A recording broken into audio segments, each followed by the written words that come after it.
Right now, while most people imagine the cloud as an ethereal network of satellites beaming data through the sky, the reality of our modern existence lies buried in the cold, crushing dark of the ocean floor. And it has nothing to do with Starlink, space technology, or the wireless signals on your phone, because 99% of all international data, everything from your Netflix stream to the SWIFT banking codes that keep the global economy solvent, travels through fiber-optic cables no thicker than a garden hose. And this is one of those structural realities that remains invisible to the public until the moment it fails, at which point the consequences are not just inconvenient, but civilizational. Because the internet is not a cloud. It is a physical machine. It is a machine made of glass strands the width of a human hair, wrapped in petroleum jelly and steel, stretching for thousands of miles across tectonic plates, underwater volcanoes, and geopolitical choke points that are completely indefensible. If you rely on digital banking, global supply chains, or simply the ability to communicate with anyone outside your own borders, this matters not because it is a technological curiosity, but because it is the single most concentrated point of failure in the modern world. And unlike the distributed nature of the Internet protocol itself, which was designed to survive a nuclear war by rerouting data, the physical infrastructure that carries that data has become dangerously centralized. It acts as the central nervous system of global finance, carrying over $10 trillion in transactions every single day. When these cables are intact, we call it globalization. When they are severed, we call it isolation. And understanding this fragility requires looking past the screen in front of you and understanding the physics of how information actually moves. Because for decades, we have operated under the assumption that these cables were safe simply because they were obscure. We assumed that the freedom of the seas would protect the glass tubes that allow New York to trade with London in milliseconds. But that assumption is now being challenged by a world that is returning to great power conflict, where the seabed is no longer a neutral commons, but a contested battlefield. And the actors operating in this space are not just concerned with disruption, but with control. This shift is happening quietly, far below the surface, where Russian research vessels like the Yantar are actively mapping these cable routes, not for scientific discovery, but for what intelligence agencies call reconnaissance for disruption. They are looking for the joints, the repeaters, and the landing stations where the internet physically touches land. And this behavior mimics the industrial hoarding we see in other sectors. But instead of hoarding commodities, nations are hoarding the capacity to inflict systemic paralysis. It is a signal that the era of the open, undefended internet is ending. And to understand the magnitude of this threat, you have to realize that the US military itself, the most powerful fighting force in history, relies on these commercial cables for 95% of its strategic communications. This means that a conflict in the Pacific or the Atlantic would not just be fought with missiles and aircraft carriers, but with grapnels and submersibles designed to blind the enemy by severing their connection to the world. And this is not a theoretical risk. It is a historical playbook that has been used before, most notably by the British in World War I, when they cut German cables to force all information to flow through London. But today, the stakes are exponentially higher, because the volume of dependency has shifted from simple telegraph messages to the operating system of the entire human species. And as we move deeper into this decade, the security of these cables will likely determine the balance of power more than any tank battalion or fighter squadron, because he who controls the cables controls the speed of information. And in modern finance and war, speed is the only thing that matters. When you look at a map of these undersea cables, you don't see a random web. You see a series of terrifyingly narrow funnels, because geography dictates where these cables can go, forcing them to bundle together through specific shallow corridors like the Red Sea, the Strait of Malacca, and the Suez Canal. And this creates what military strategists call single points of failure on a planetary scale. In these choke points, the entire internet is not spread out safely across the ocean.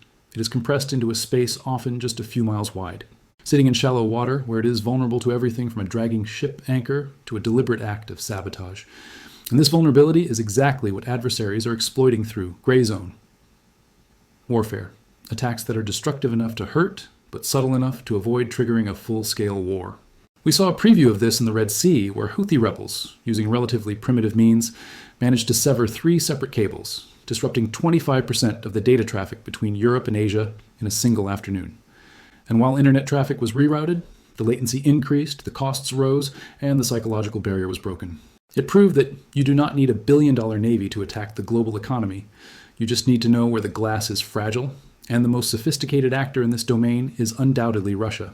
Their main directorate of deep-sea research, GUJI, operates a fleet of specialized vessels, including the Yantar, which are officially designated as oceanographic research. ships, but are equipped with autonomous underwater vehicles capable of descending to depths that NATO submarines cannot reach.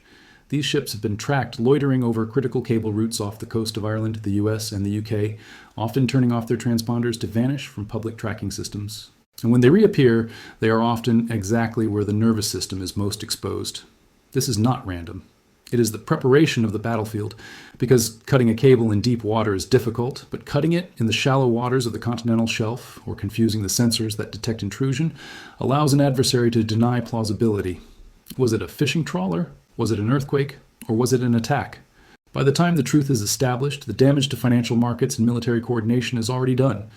And we must look at the sabotage of the Nord Stream pipelines not just as an energy event, but as a proof of concept for seabed warfare.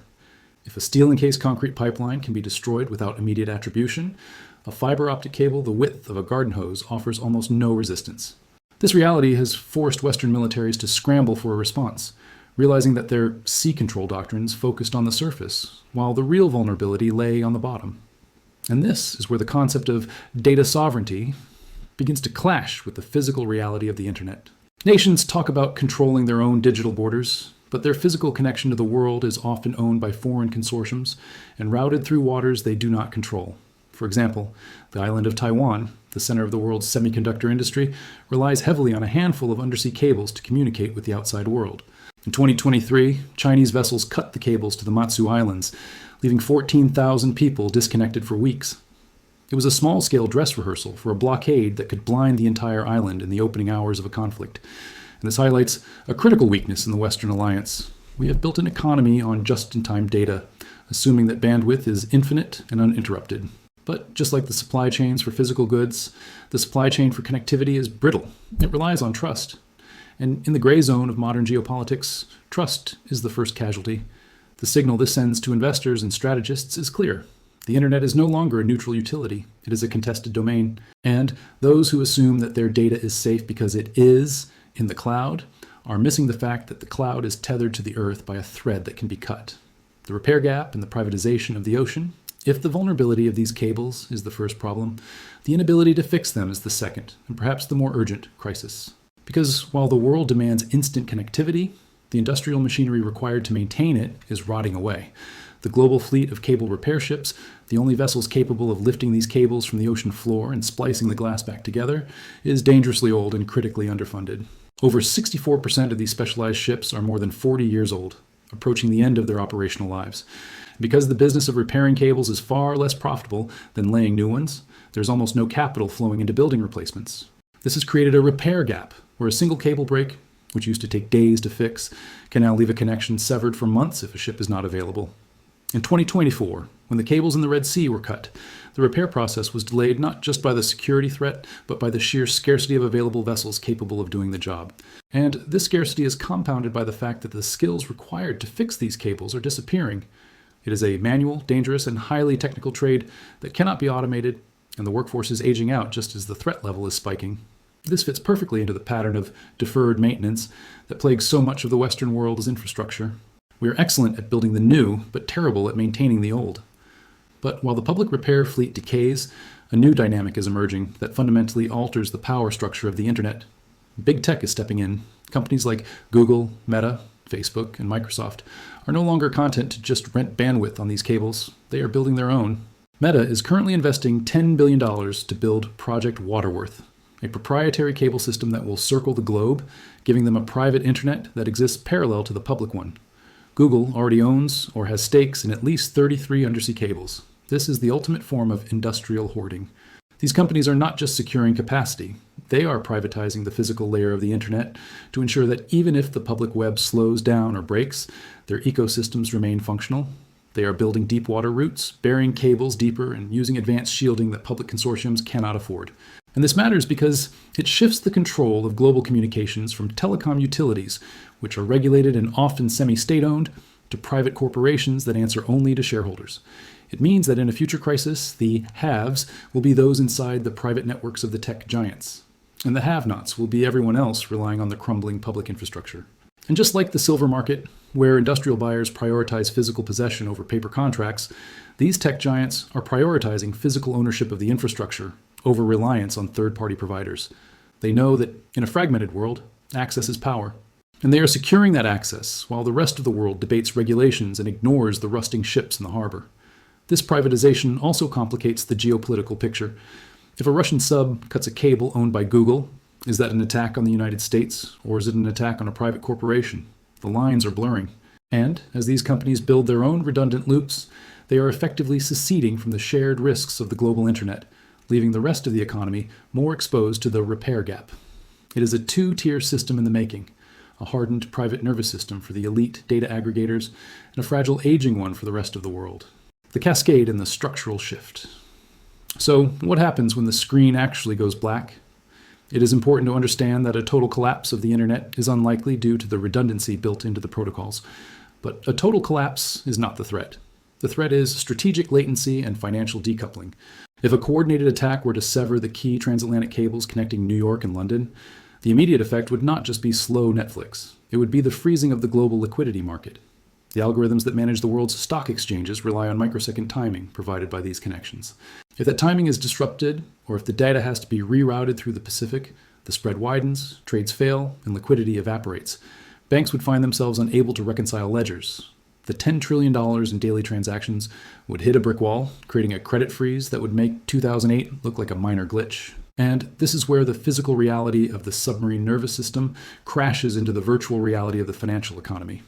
We have built a financial system that moves at the speed of light, but it is running on glass tubes that can be broken by a rusty anchor or a malicious submarine. And because 99% of data travels this way, satellites like Starlink cannot save us. Starlink and other low Earth orbit LEO constellations are incredible technology, but they carry less than 1% of global traffic. They are a backup for communication, not a replacement for the heavy lifting of the global data economy. You cannot run the New York Stock Exchange or stream 4K video for a continent through satellites. The physics simply do not allow for the bandwidth required. This means we are stuck with the ocean. We are stuck with the geography.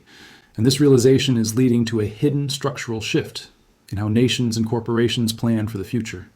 We are seeing a move away from efficiency, where traffic takes the shortest, cheapest route, toward resilience, where traffic is routed through politically safe waters, even if it costs more. Countries are beginning to demand cable sovereignty, wanting their data to land only on friendly shores, bypassing hubs that might be compromised. This contributes to the splinternet, the fracturing of the web into regional, firewalled blocks that can survive if the global connections are severed. For the viewer, this shift is a signal to look at the world differently. Do not look at the internet as a magic utility that is always there. Look at it as a supply chain, just as physical and vulnerable as the supply chain for oil or wheat. And just like those commodities, when the supply chain is threatened, the price of security goes up. The era of cheap, frictionless global communication is likely behind us.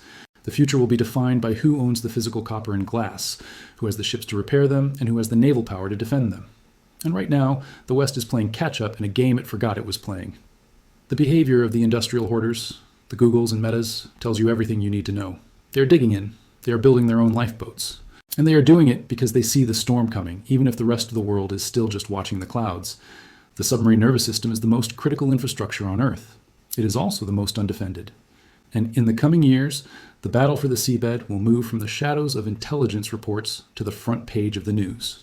But by then, the shift will have already happened. Recognizing it now, understanding the fragility, the scarcity of repair ships, and the strategic importance of these glass threads gives you the context to understand why the world is fragmenting. It is not just politics, it is physics. And physics always wins.